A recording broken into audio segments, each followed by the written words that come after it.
दे फंबाय माने हौवा गोदाननि नामा मा नाम खोन्थानो हागोन नामा? हौवा गोदाननिया नामा जाहैबाय जों ओरैनो न'आवहाय लद्र लद्र होनो आरोना लद्र ओमफ्राय नाम मोजाङाथ' अबिनाथ बर' जाहैबाय। अबिनाथ बर'।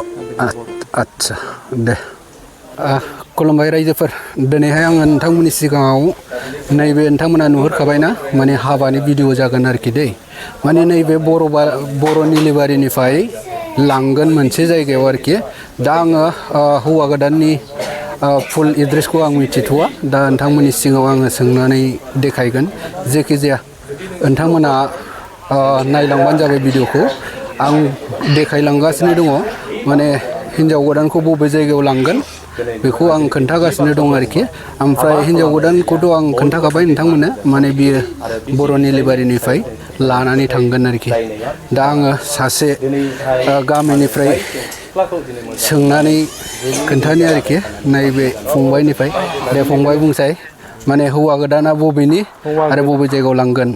हौवा गोदाना जाहैबाय जोंना बेंटलनि खोला थानाय बेंटल सालबारि आरोना ओरै बामोनगाव दांसोबारिजों नांजाबनाय सालबारि होनो बेहाय लांगोन आरोखि। आच्छा दा हौवा गोदाना जोंनि न'निनो मानसि फैफानाय जाहैबाय आरो आंना ए आच्छा बिबथै जायो जाहैबाय आं हौवा गोदानखौ। हौवा गोदाननि बिबथै आच्छा नङा हौवा गोदानखौ आं बिबथै जायो। औ बेखायनोथ' जाहैबाय आरो आच्छा दे मोजां थेंक इउ होमबा दा बेनिखायनो बुंदों बाइबेलाव इब्राहिमनि 13 अध्यायनि सारिखौ हाबा खालामनाया बयजोंबो मानिजाथाव आरो बिसि फिसायनि गेजेराव फोथायजानाया थानांगौ। दा बेनिखायनो नोंसिनि जेनाखि फोथायलायनायनि गेजेरजोंसो नोंसोर जुदि नोंसिनि न'खर थाबाय दिनै दहाय आं जेनाखि जि बाथ्राखौ बुंबाय हाबा खालामलायनाया बयनिबो थाखाय मान होजाथाव आरो बिसि फिसायनि सायाव जों फोथायलायनाया थानांगौ। दिनैहाय माने जाय सिख्लाखौ दिनै मोजां मोननानै जुलिनि जेनाखि रादाय खानानै सामसिन जानानै फैबाय दा बेनिखायनो मोनसे खोथाखौ जों गोसोखाङो सल'मन गियानिया जेनाखि बोसोन बिजाबनि 5 अध्यायनि 21-22 पेजाव बुंनो जाहैबाय मा बुंदों गोलाव बैसोआवहाय नोङो जाय सिख्लाखौ हाबा खालामनो थाखाय नोङो थांखिनानै लाबाय नों बे सिख्लाजोंनो बा बे हिनजावजोंनो माने रंजा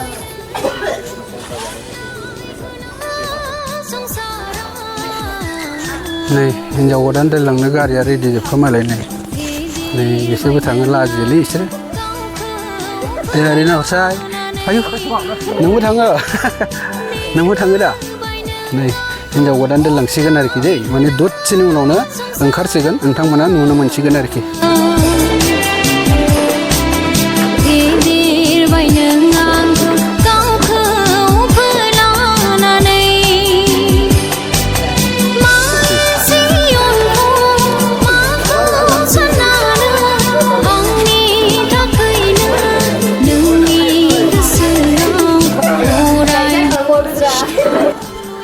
दसेनि उनाव थांसिगोन रायजोफोर माने माखासे बिदाय लालायनाया जागासिनो दं आरोखि दै माने दसेनि उनावनो ओंखारसिगोन हिन्जाव गोदानखौ लानानै थांसिगोन आरोखि।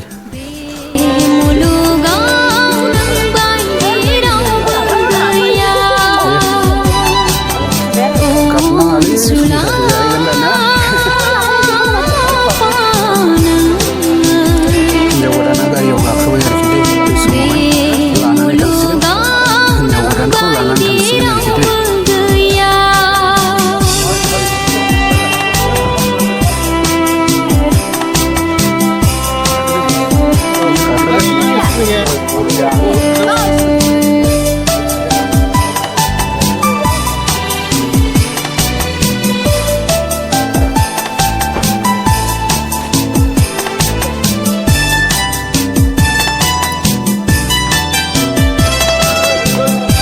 रायजोफोर नोंथांमोना नुखाबाय हिन्जाव गोदाना नैबे गारियाव गाखोबाय आरोखि ना बे समाव लानानै थांसिगोन।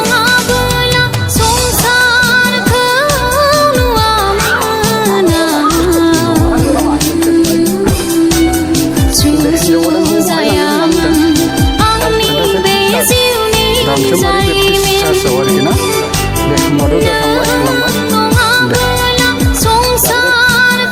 थांबाय होनबानो हिन्जाव गोदानखौ लाना थांबायलै जों लोगोआव सासे मानसि जाम्बाय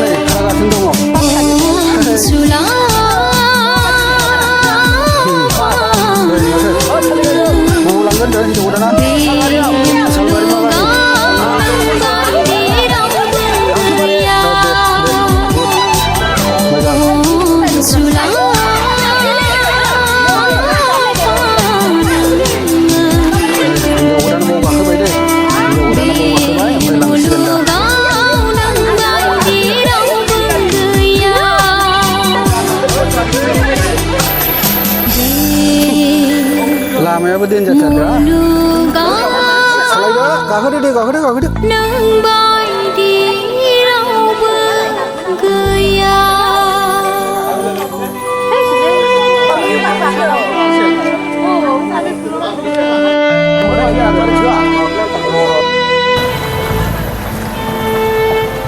दे हगारदो